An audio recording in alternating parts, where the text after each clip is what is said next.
She said exploring connections with others would make us stronger when she returned from New Zealand. I thought she was joking until I realized she was completely serious about opening our relationship. What started as a calculated manipulation ended up being the best thing that ever happened to me. I'm a supply chain analyst living in Tampa, and I've always been someone who likes structure and predictability in every aspect of life. At 28, I owned a modest 3-bedroom townhouse in a quiet neighborhood called Westchase, where I'd deliberately chosen a corner unit with an attached garage and small backyard that I'd converted into a workspace for weekend projects. I drove a reliable 2020 Subaru Outback in dark gray that I maintained religiously with scheduled oil changes every 3,000 miles and detailed cleaning twice monthly, and I had built a comfortable routine around my work analyzing logistics networks for a mid-sized distribution company that specialized in automotive parts supply chains across the southeastern United States.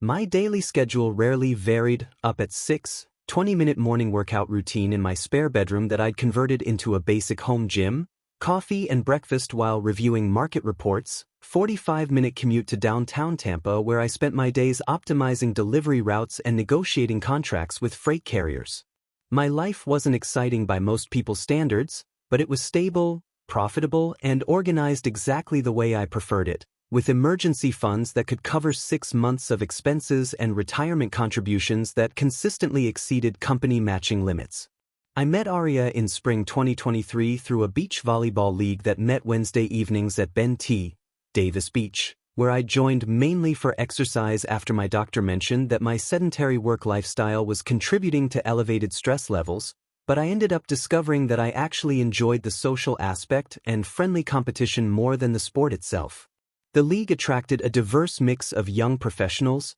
graduate students, and retirees who gathered each week regardless of weather conditions to form impromptu teams and play until sunset painted the sky in brilliant orange and pink hues over Tampa Bay. Aria caught my attention immediately during our 3rd week, not just because she was attractive with her shoulder-length auburn hair that caught the evening light and an infectious laugh that carried across the sand, but because she approached even casual beach volleyball with the same methodical intensity one brought to spreadsheet analysis and project management at work. She would study other players' serving patterns, adjust her positioning based on wind conditions, and coordinate team strategy with the kind of tactical thinking that most people reserved for much more serious endeavors than recreational sports. She worked as a student services coordinator at the University of South Florida, helping international students navigate everything from housing applications to academic requirements to cultural adjustment challenges. And she had this remarkable ability to keep track of dozens of complex individual situations simultaneously while maintaining genuine empathy for each person's unique circumstances and personal struggles.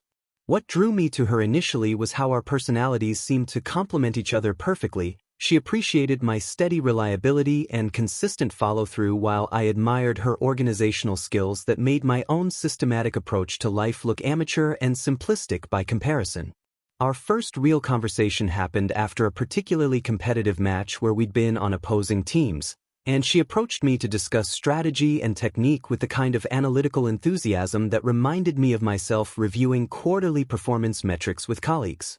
Aria lived her entire life through digital calendars synchronized across multiple devices including her laptop, tablet, and smartphone, maintained detailed spreadsheets for everything from monthly budgets broken down by spending categories to 5-year career advancement goals with specific milestone targets and timeline requirements, and could recite her daily schedule for the next 3 weeks without checking her phone or consulting any written notes. She had backup plans for her backup plans, emergency contact lists organized by situation type, and a personal filing system that included digital and physical copies of every important document she'd ever received, sorted by category and date with cross-referenced indexing that would have impressed corporate archivists. After 9 months of dating that progressed through carefully planned stages including meeting each other's friends, family introductions, and extended weekend trips to test our compatibility under different circumstances, we decided to move in together, and I quickly learned that Aria's planning extended far beyond color-coded calendars into every conceivable aspect of domestic life and household management. She created detailed furniture placement diagrams before we combined households, measuring room dimensions and sketching optimal arrangements that maximized both functionality and aesthetic appeal while ensuring adequate traffic flow patterns and natural lighting considerations. She developed comprehensive kitchen organization protocols that designated specific shelves for different categories of items based on usage frequency and cooking workflow efficiency, implemented a rotating cleaning schedule that addressed both daily maintenance tasks and deep cleaning requirements, and established a sophisticated system for coordinating everything from grocery shopping with brand preferences and nutritional guidelines to utility bill payments with automated reminders and backup payment methods in case primary accounts experienced problems. Our daily routine became as structured and predictable as my supply chain workflows, morning meditation sessions at exactly 6:15 using guided audio programs she'd researched and evaluated for effectiveness, breakfast prepared according to weekly meal plans she developed after consulting nutrition databases and optimizing for both health benefits and cost efficiency, evening walks through the neighborhood at 7:30 regardless of weather conditions, and weekend activities scheduled weeks in advance with detailed itineraries and backup options in case weather or other unforeseen circumstances required last-minute adjustments. I found this level of organization comforting rather than restrictive because it meant I never had to wonder about upcoming plans or worry about forgotten obligations and missed deadlines, and Arya seemed genuinely happy with our methodical approach to building a life together that prioritized long-term financial stability and relationship security over spontaneous excitement or unpredictable adventure.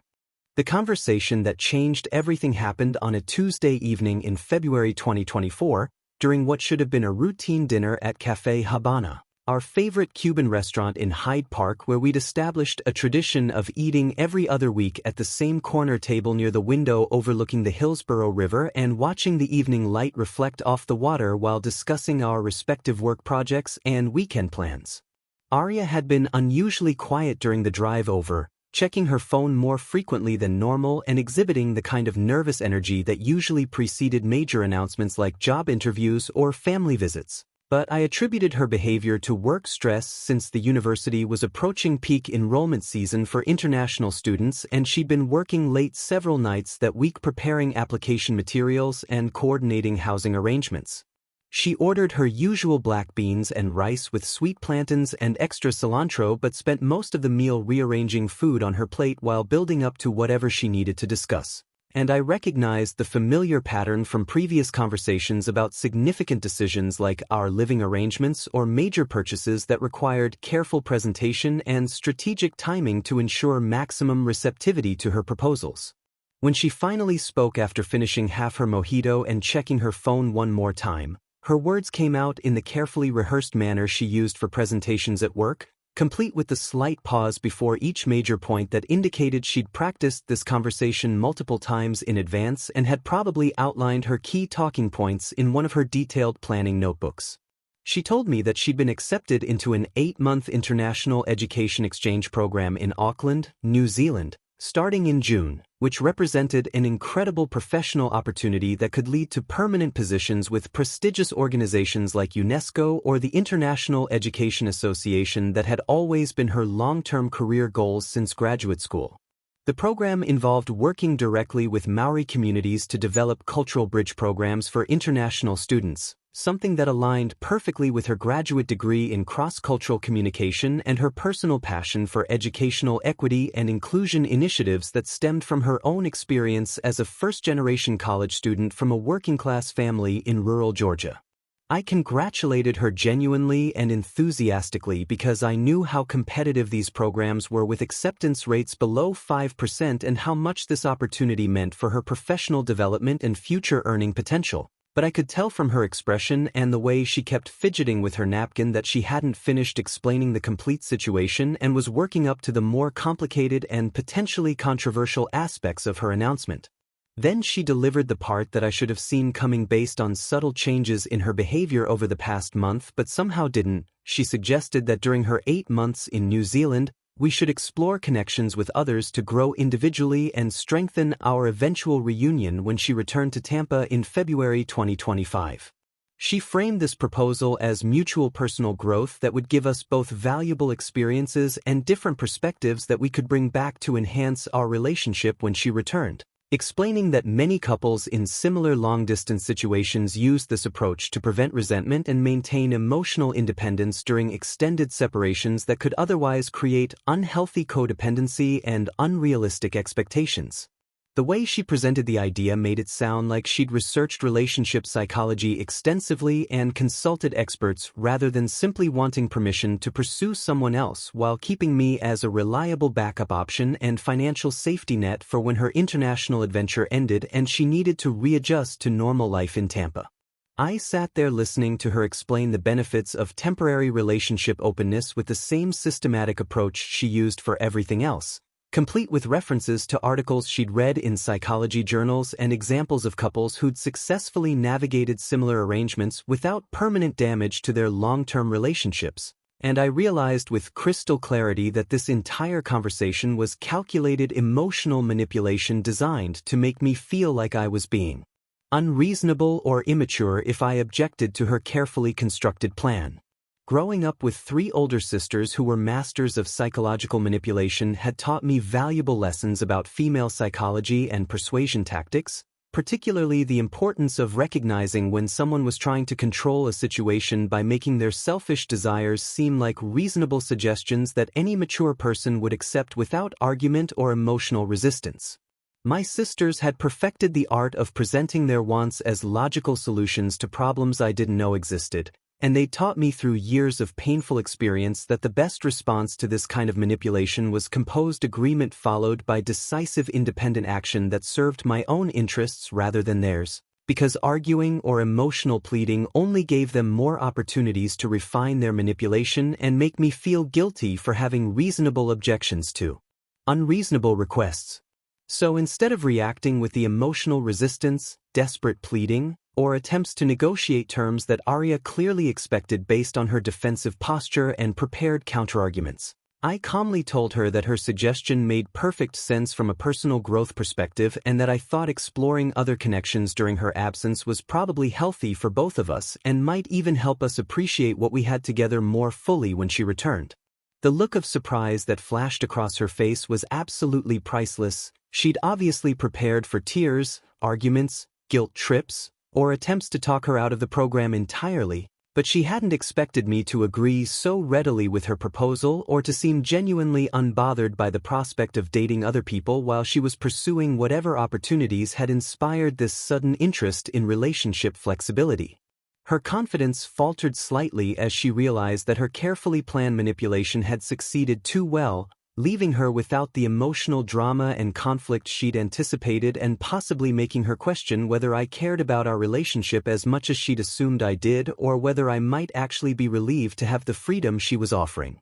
The 4 months between Arya's announcement and her departure in June became a fascinating study in contrasting preparation styles that revealed more about our fundamental differences than 3 years of living together had managed to accomplish. Arya threw herself into researching New Zealand culture with the same obsessive thoroughness she applied to everything else, creating detailed spreadsheets about Auckland neighborhoods, weather patterns, public transportation systems, and cultural customs that she studied like she was preparing for comprehensive examinations. She downloaded language learning apps to master basic Maori phrases, ordered guidebooks that she annotated with colored pens and sticky notes, and joined online forums for international education professionals where she networked with people who'd worked in similar programs and could provide insider advice about everything from housing options to professional networking opportunities. She bought specialized outdoor gear for hiking adventures she planned to take during weekends, researched photography techniques for documenting her cultural experiences, and created elaborate packing lists that she revised weekly as she discovered new essentials through her extensive online research and consultation with program alumni who responded to her detailed questionnaires about their experiences. Meanwhile, I quietly reactivated dormant dating profiles on apps I'd deleted when Arya and I became exclusive, updating photos and descriptions with recent information about my interests and career developments while being careful not to mention my current relationship status or upcoming availability, since I preferred to handle that conversation in person rather than through digital platforms that often created misunderstandings and awkward situations. I joined a rock climbing gym called Vertical Ventures that had recently opened in South Tampa, signing up for beginner classes that met Tuesday and Thursday evenings, which gave me a legitimate reason to be out of the house while also providing opportunities to meet new people in a natural setting that didn't feel forced or artificial like traditional dating scenarios where everyone was obviously evaluating each other for romantic potential. I also started attending Wednesday Trivia League nights at Armature Works, a trendy brewery and food hall near downtown that attracted young professionals and provided another social outlet where I could practice conversation skills and expand my social circle beyond the limited network of couples friends that Aria and I had cultivated together over the past 3 years. These activities served dual purposes. They genuinely interested me and provided personal enrichment while also positioning me to meet potential romantic prospects in organic environments where shared interests created natural conversation starters and common ground for building meaningful connections rather than superficial dating app interactions. 3 weeks before Aria's scheduled departure, while she was busy with farewell dinners and final program preparations that consumed most of her evenings and weekends, I connected through a mutual friend's Instagram story with Sage, a freelance photographer who had recently relocated to Tampa from Austin and was exploring the city's art scene and cultural offerings while building a client base in her new market and establishing professional relationships with local galleries and creative organizations. Her profile immediately caught my attention because of her impressive collection of vintage film cameras that she featured prominently in her photography work, along with candid shots of live music venues, street art, and local food scenes that demonstrated both technical skill and genuine artistic vision rather than the generic lifestyle content that dominated most social media feeds and revealed little about the person behind the carefully curated images. When I reached out with a comment about one of her vintage Leica cameras, she responded with enthusiasm and detailed knowledge about film photography that led to an extended conversation about the differences between digital and analog photography, the resurgence of interest in film among younger artists, and her ongoing project documenting independent music venues across the southeastern United States as part of a larger artistic exploration of regional music culture and community spaces. Our initial coffee meeting at a waterfront cafe near Hyde Park stretched into a 4-hour conversation that covered everything from worst roommate horror stories and childhood pets to passionate debates about whether cereal constituted a legitimate dinner option for adults and our respective theories about why people choose to live in Florida despite the humidity, hurricane risks, and general reputation for producing bizarre news stories that entertain the rest of the country.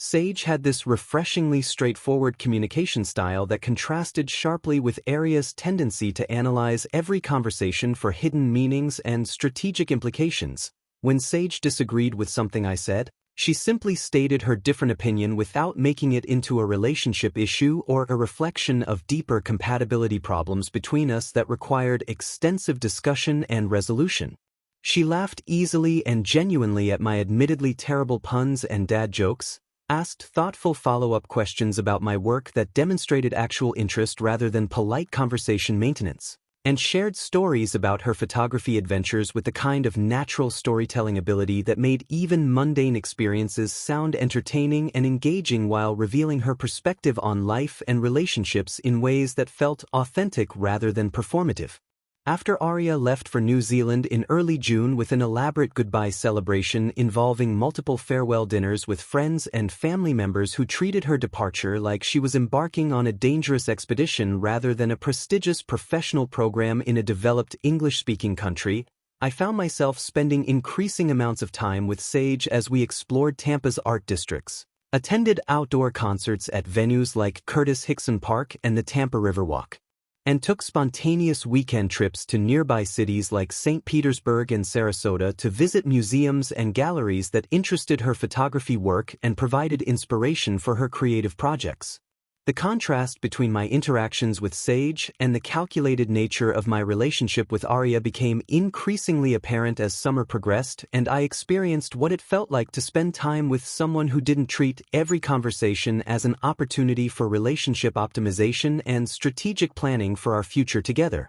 Throughout the summer months of July and August, my relationship with Sage evolved naturally into something substantial and meaningful as we explored Tampa's diverse art districts, including Ybor City's historic galleries housed in converted cigar factories and the emerging creative spaces in the Heights neighborhood where young artists rented affordable studio space in renovated warehouses, attended outdoor concerts at popular venues like Curtis Hickson Park where we spread vintage blankets on the grass and shared overpriced festival food while listening to local bands that ranged from indie rock to experimental jazz, and took spontaneous weekend trips to nearby cities like St. Petersburg to visit the Salvador Dali Museum's Surreal Collection and Sarasota to explore the Ringling Museum complex and discover hidden galleries that showcased regional artists whose work Sage documented meticulously for her ongoing photography project about Southern artistic communities. These adventures felt effortless and organic, driven by genuine curiosity and shared interests rather than the scheduled relationship maintenance activities that had characterized my outings with Arya, who always approached leisure time as opportunities to strengthen our bond through carefully planned experiences designed to create meaningful memories and relationship milestones.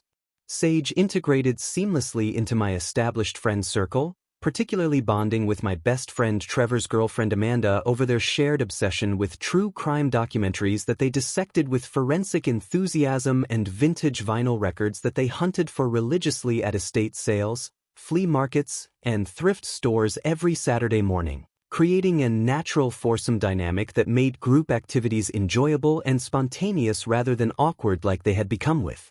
Arya, who always seemed to be evaluating whether our friends were worthy of her time and attention or provided sufficient networking value for her professional and social advancement goals. Trevor had been my closest friend since our sophomore year in college, where we'd bonded over late-night study sessions fueled by energy drinks and terrible instant ramen, our mutual appreciation for B-grade action movies that we watched ironically, and our shared philosophy that friendships should be built on loyalty and genuine affection rather than strategic social positioning or mutual benefit calculations. He'd never been completely comfortable around Arya despite being consistently polite and inclusive in his interactions with her, because he found her tendency to analyze everyone's motivations and social dynamics exhausting and artificial compared to his straightforward personality that valued authenticity above sophistication and preferred honest conversations over diplomatic relationship management. Amanda, who worked as a freelance graphic designer specializing in nonprofit organizations and shared Trevor's laid-back approach to life that prioritized personal happiness over professional advancement,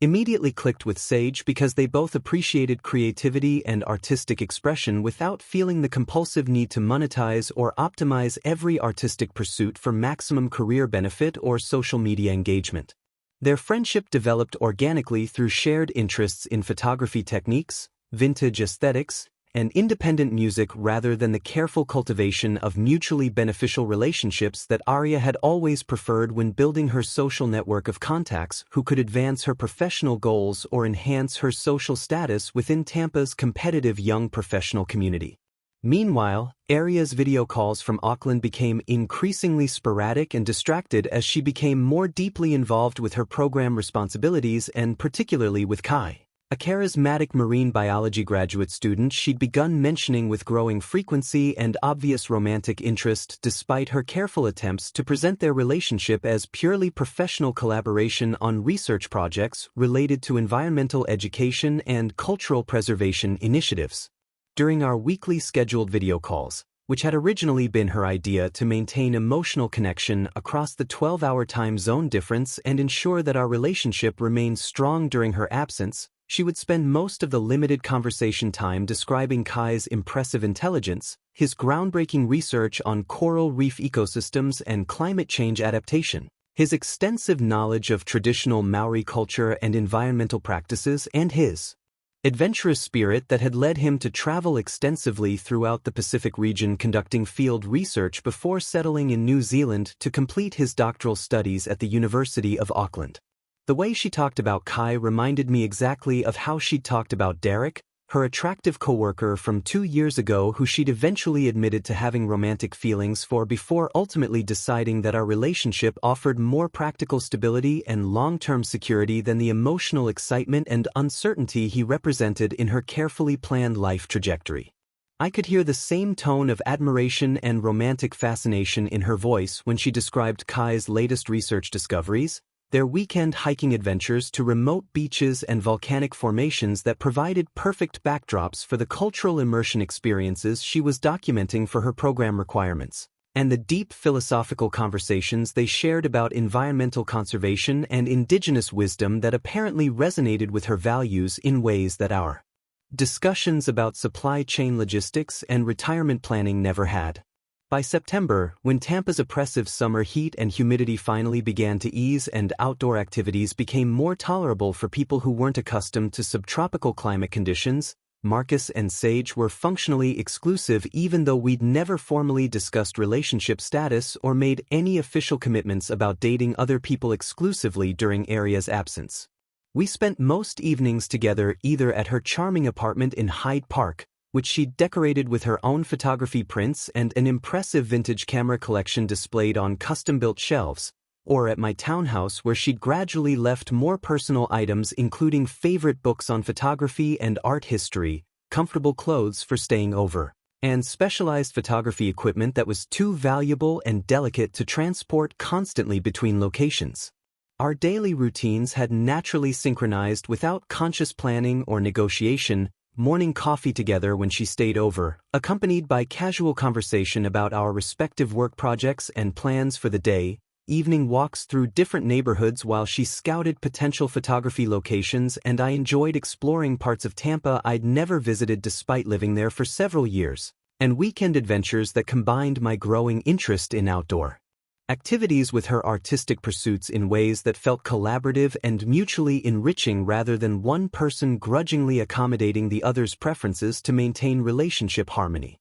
The moment of truth arrived in mid-November during what would turn out to be our final video call, when Aria contacted me at 11:30 on a Tuesday night, which was already Wednesday afternoon in Auckland, crying with the kind of raw emotional devastation that indicated something significant had happened to shatter her carefully constructed new life in New Zealand. She was calling from her shared apartment near the university campus, and I could hear her roommate moving around in the background while Aria sat in what appeared to be her bedroom, surrounded by cultural artifacts and souvenirs she'd been collecting throughout her program as evidence of her transformative international experience. Her makeup was smeared despite her usual attention to appearance, her normally styled hair was disheveled and pulled back messily, and she had the hollow-eyed look of someone who hadn't slept properly in several days, completely unlike her normal appearance-conscious approach to our video calls where she usually positioned herself carefully with good lighting to showcase her New Zealand adventure lifestyle.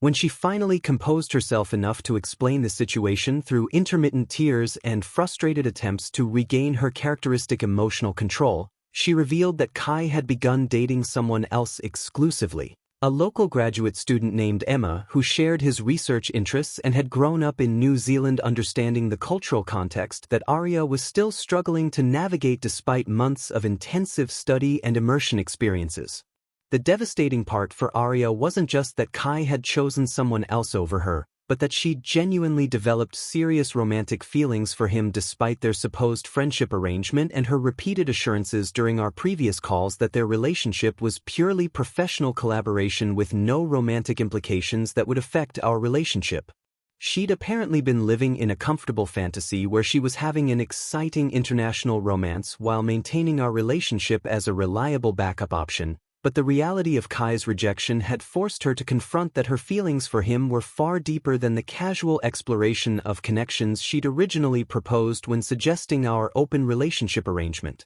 Through her tears and broken explanations punctuated by angry commentary about Emma's advantages as a local woman, she told me that she'd been seriously planning to extend her program or possibly pursue permanent residency in New Zealand if things continued developing romantically with Kai, which revealed that her original 8-month timeline had been flexible depending on how her romantic situation evolved. Now that her primary reason for considering staying had evaporated with Kai's rejection, She announced her revised plans to return home 3 weeks early in December to surprise me and rebuild what we'd had together. Expressing genuine regret about her decision to pursue the open relationship arrangement and claiming the experience had taught her to appreciate the stability and reliability that I represented in her life. She talked about missing our structured routines, shared financial goals, and comfortable predictability that she'd taken for granted while chasing the excitement that Kai represented, and seemed genuinely convinced that I had been spending the past 5 months missing her desperately and waiting patiently for her return like a loyal boyfriend should.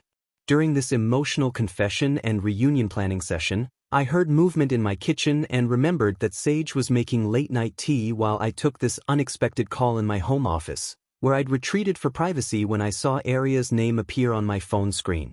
As Arya continued explaining her revised timeline and hopes for reconciliation, Sage emerged from my bathroom wearing one of my old university t-shirts and nothing else, her dark hair still damp from the shower we'd shared earlier that evening after spending the day at a photography exhibition in St. Petersburg. She moved casually into the camera frame behind me, completely unaware that I was on a video call with anyone, let alone with Arya, who was currently staring at my laptop screen in shocked silence as she processed the implications of seeing another woman in my apartment wearing my clothes in a clearly intimate domestic setting. The moment stretched impossibly long as all three of us realized simultaneously that this chance encounter had forced a confrontation that I'd been hoping to handle more diplomatically when Arya actually returned to Tampa, and Sage's face registered confusion followed by understanding as she realized who must be on the other end of the video call and what this meant about my current relationship situation. Arya's expression cycled rapidly through disbelief,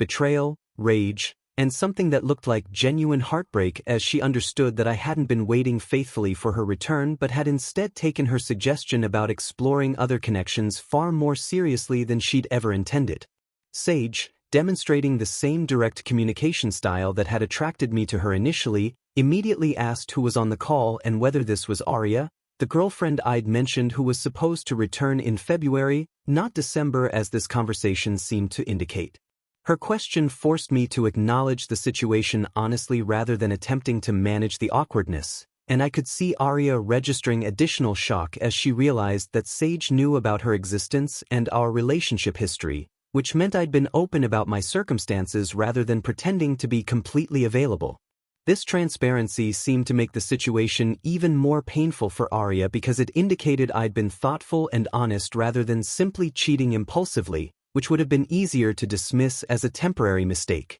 The confrontation that followed was simultaneously awkward and clarifying, as Sage asked direct questions about the timeline of our arrangement, Arya's plans, and what my intentions were now that the situation had become unavoidably complicated. Sage's straightforward approach contrasted sharply with Arya's emotional tactics, as she simply wanted to understand the facts so she could make informed decisions about her own emotional investment rather than trying to control the situation through tears and guilt. This forced me to choose definitively between maintaining comfortable deception or committing fully to honesty about my current feelings and relationship priorities, knowing that whatever I said next would determine my romantic future and eliminate any possibility of keeping both options open. I looked at Sage standing behind me in my t-shirt, representing everything that had felt natural and effortless over the past few months, then back at Arya's devastated face on the screen representing 3 years of history and careful planning, and realized that this moment of involuntary revelation was exactly what I needed to force myself into making the decision I'd been avoiding since September when Sage had first asked about our exclusivity and long-term potential together.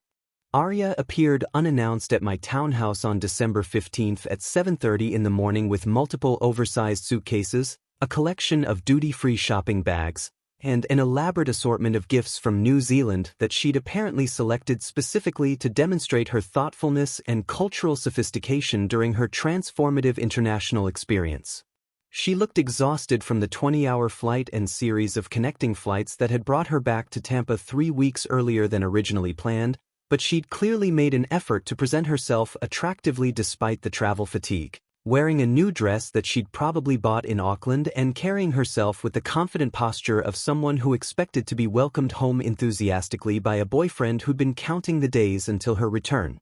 I opened the front door to find her standing on my doorstep with a nervous but hopeful smile, surrounded by enough luggage for a month-long vacation, clearly expecting to resume our relationship exactly where we'd left off 8 months earlier, as if our video call confrontation 2 weeks ago had been some kind of misunderstanding that could be resolved through her physical presence and carefully selected gifts that proved her commitment to our shared future. When I stepped outside and closed the door firmly behind me rather than inviting her into the house, her expression shifted from confident expectation to confusion and then growing alarm as she realized that this homecoming wasn't proceeding according to the script she'd imagined during her long flight home from Auckland. I told her directly and clearly that our relationship had ended months ago, that I was now in an exclusive relationship with someone else, and that she couldn't enter my house or resume our domestic arrangement regardless of her revised travel timeline or romantic disappointments in New Zealand that had motivated her early return to Tampa.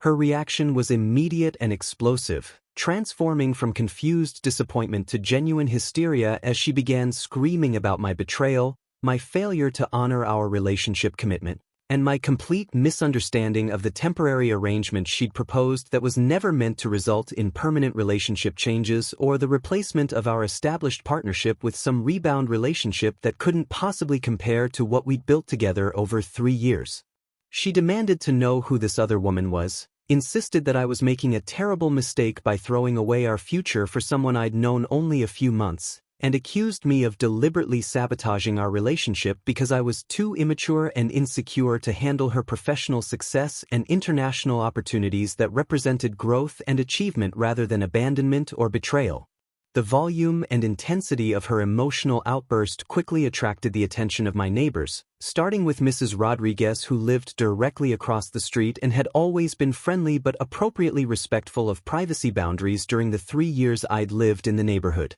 Mrs. Rodriguez emerged from her house in her bathrobe and slippers, initially concerned that someone might be in danger based on the screaming, but she quickly assessed the situation as a domestic dispute rather than a genuine emergency requiring police intervention or medical assistance. Other neighbors began appearing on their front porches and looking out windows as Aria's voice carried across the quiet residential street, her accusations and demands becoming increasingly dramatic and public as she realized that I wasn't going to capitulate to her emotional manipulation or invite her inside to continue this conversation privately where she might have better success in convincing me to reconsider my position. She began demanding to see Sage directly so she could confront the woman who had stolen her boyfriend and destroyed her relationship, insisting that she deserved an explanation and an opportunity to fight for what was rightfully hers after investing 3 years in building our life together through careful planning and mutual commitment to shared goals. When I refused to facilitate this confrontation and continued to stand between her and my front door, she escalated to threats about calling my employer,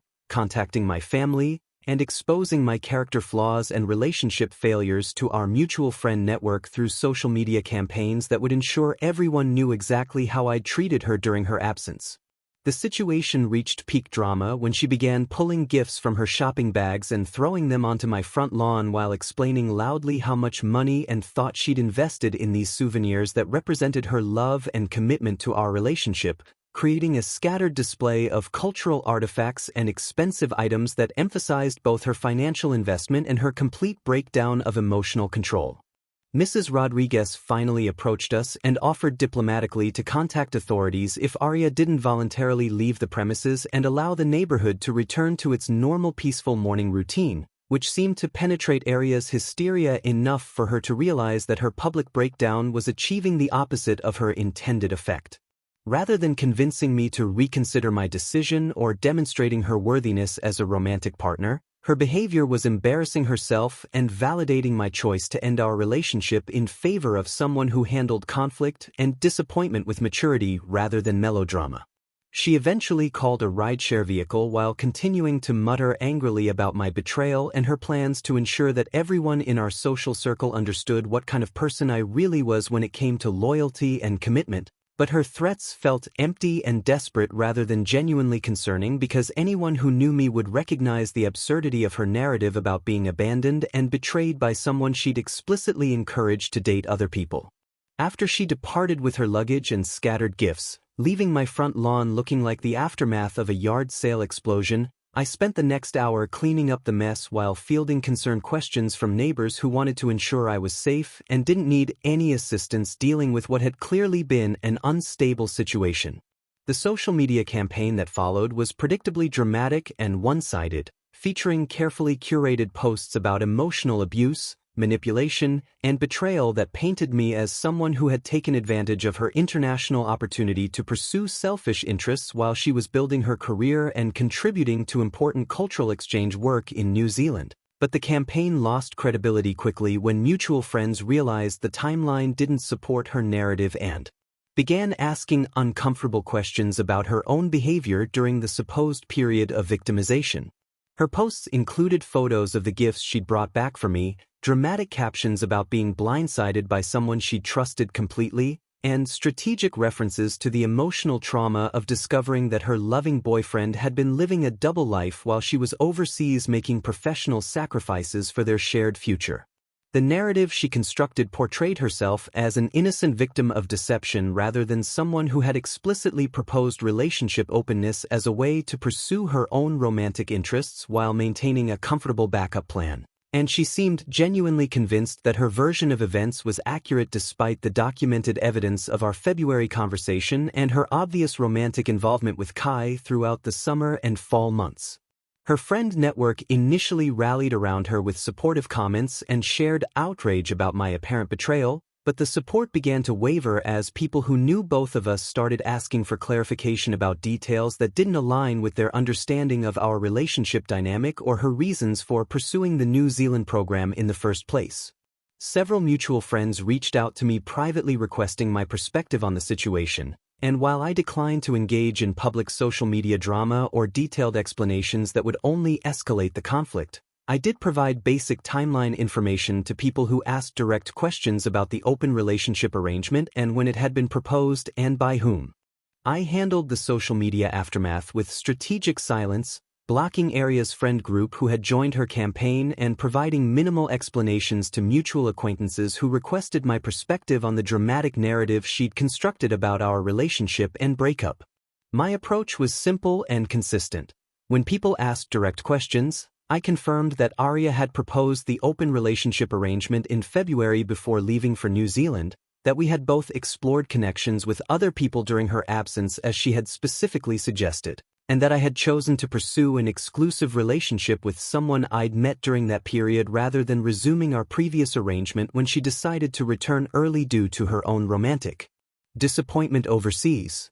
I refused to engage with the emotional manipulation and victim narrative that Aria had crafted for social media consumption, instead focusing on factual information that spoke for itself without requiring elaborate defenses or detailed explanations that would only provide more fuel for ongoing drama. The people who knew me well enough to matter recognized the inconsistencies in Aria's story immediately, particularly the timeline issues around who had suggested relationship openness and when, and they quietly distanced themselves from the social media campaign without making public statements that would escalate the situation further. Sage moved into the townhouse in February after her lease expired, bringing her photography equipment and vintage camera collection that transformed our spare bedroom into a well-organized darkroom and studio workspace where she could pursue her artistic projects and client work without the limitations of her previous cramped apartment setup. The transition felt natural and organic rather than rushed or reactive to the drama with Aria,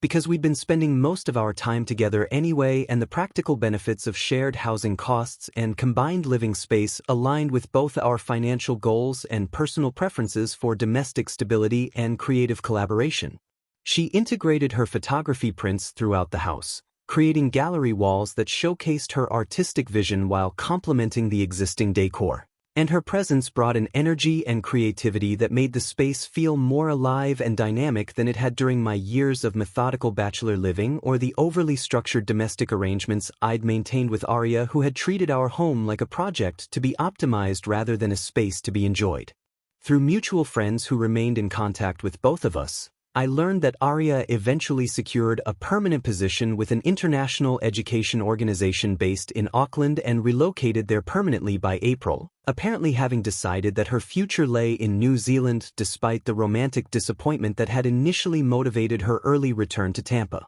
The irony wasn't lost on me that she'd ended up exactly where she'd originally planned to be if things had worked out with Kai, except now she was pursuing her international career independently rather than as part of a romantic adventure that would have allowed her to maintain her relationship's safety net back home. According to the updates I received through our diminishing network of mutual connections, she'd found a small apartment near the university district, was building professional relationships within the international education community, and had apparently started dating someone new who worked in environmental policy and shared her interests in cultural bridge-building initiatives. I felt genuinely relieved that she'd found a path forward that aligned with her professional goals and geographic preferences, because it eliminated any possibility of ongoing drama or attempts to rekindle our relationship when the emotional intensity of her December meltdown had faded and she'd had time to process the situation more rationally. A chance encounter with Aria's former colleague Jessica at a Publix grocery store in June led to an unexpected conversation that provided additional perspective on the situation and even something resembling an apology for the social media campaign and public confrontation that had characterized Aria's departure from Tampa.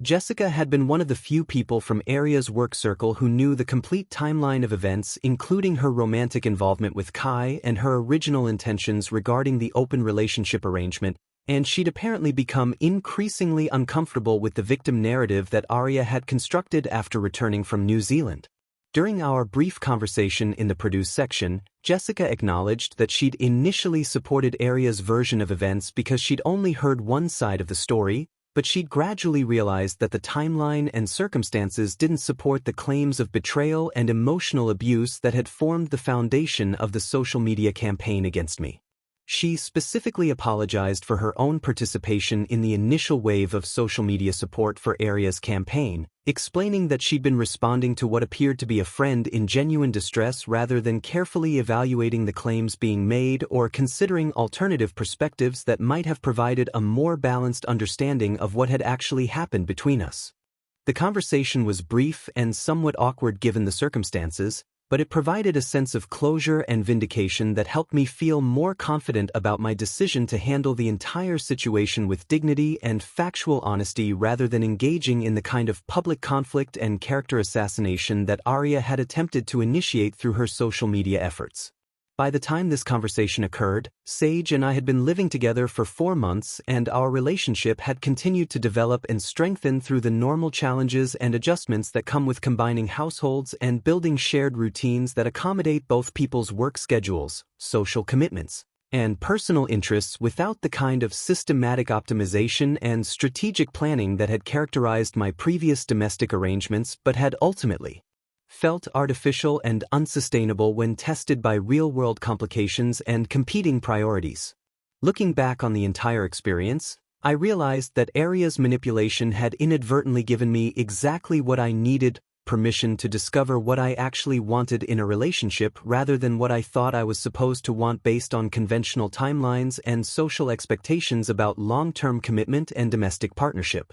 Her calculated proposal for relationship openness had backfired completely, revealing her own selfish motivations while simultaneously freeing me to find someone who genuinely appreciated my personality, values, and approach to life rather than viewing me as a reliable but uninspiring backup option to be maintained while pursuing more exciting possibilities elsewhere. Sage represented everything that had been missing from my relationship with Aria: spontaneity balanced with stability, creativity combined with practical sense, and most importantly, genuine enthusiasm for building something together rather than strategic evaluation of whether I met her criteria for long-term relationship material based on financial potential and social status considerations. The irony of the situation wasn't lost on me that Aria's attempt to have her cake and eat it too had resulted in her losing both the international romance she'd pursued and the domestic security she'd taken for granted, while I'd ended up with something far better than either of those options could have provided.